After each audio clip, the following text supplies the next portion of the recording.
Hello everybody, Antreon 1776 here, and today I actually have an overview of my Saiga 7.62x39 rifle.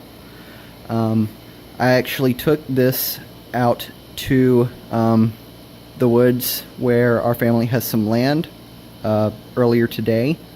I actually managed to get the scope on it between 2 and 1.5 MOA. Let me just go ahead and get a panning shot of everything that's been done on this rifle since I've sent it off. You might notice that I've actually had one of the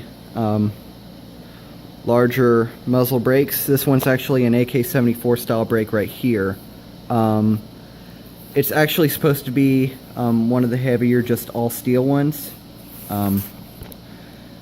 But they do make these in a 7.62, so and they also will go on your 308s and your 7.62x54Rs for those of you who have Vepers out there. I kept the original front furniture on it, just regular synthetic furniture that you get stock.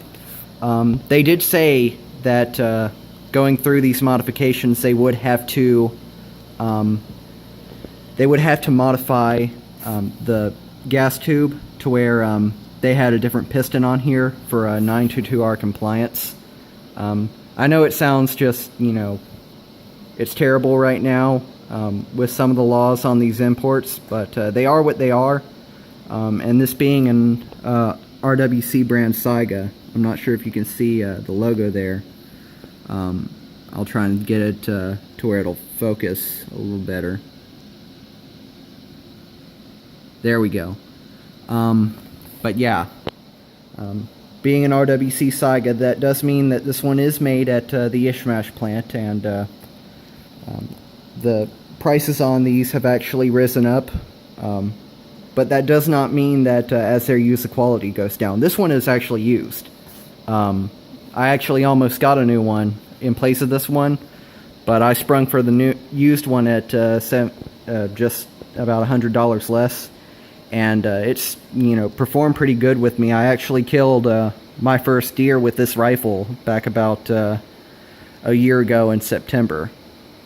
Let me go ahead and get a better look at that scope and this mount. This is actually a UTG style mount. I'm not sure what the make and model of this mount is. I'll just go ahead and put that in the description as well.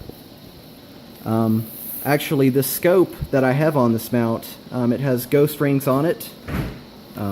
Actually, that's my grandfather who's walking in. He was out with me earlier today, and he actually shot this rifle a bit. Hello. Yeah, I'm hurrying. I'm just doing a quick video, an overview on this rifle, just real quick, so. But yeah, this is actually one of the retro Simmons scopes. That means it's an all metal. It's not got any polymer or anything. You will notice that I actually have a polymer ring on here.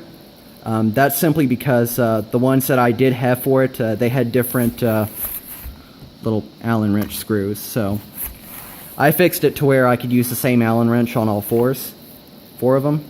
And I have this thing zeroed in at 100 yards. And gets 2 to 1.5 MOA, so I can't really complain about that. Go ahead and get image of that marking there. And for those of you who are big fanatics about reticles, let me just point this in a fairly safe direction. Yeah. So you get a fairly standard reticle. Of course, I'm not pointing in any direction that's, and it's been safety checked before, so let me go ahead and do that real quick. See, nothing's in the chamber, no magazine's out. Do that a few times. So yeah, pretty much you're just standard AK now that it's been reworked, and I also have a fiber force stock on here, but you can put pretty much any furniture you want, not just this synthetic furniture I have on here. You can pretty much put any part that, you put on, a rifle externally, like a Kalashnikov, and, you can pretty much drop it into here.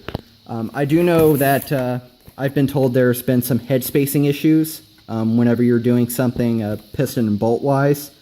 So that's going to be something that you need to keep in mind. Also, the trigger group has actually been swapped to a Tapco G2 competition trigger, simply so that it has a lighter trigger pull, and it was necessary to do the conversion, because that's how you move, you know, it to where you can have this stock on here. So you have to actually move the trigger group, which is normally back here on a Saiga, up to here.